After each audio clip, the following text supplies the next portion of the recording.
How to download and install Fortnite on your Windows 11 PC. So hey guys, welcome to this tutorial. In this tutorial, I'll guide you through the quickest and easiest method of downloading Fortnite and installing it with just a single click in your Windows 11 PC.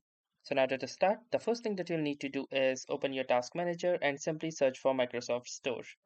Then, once you have successfully opened up your Microsoft Store, what you can do is simply search for Fortnite in the Microsoft Store and download it from there only.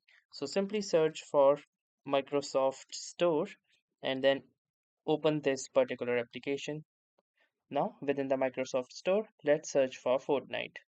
So as you can see, this is the Fortnite right here.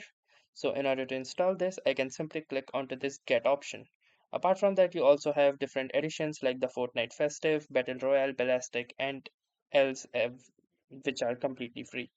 So from here, you can select that particular location where you would like to install this. So currently my C drive is full, so I will be installing this in the D drive. Then from here, I can click onto this install button and you can see that the download process has begun. And once this will completely get downloaded, it will automatically get installed onto your D drive and you won't need to check onto this again. So you are free for a couple of minutes until this gets downloaded and installed automatically in your system. So that's how easy it is to download and install Fortnite in your Windows 11 computer. So that was all for this tutorial. Thanks for watching and have a nice day.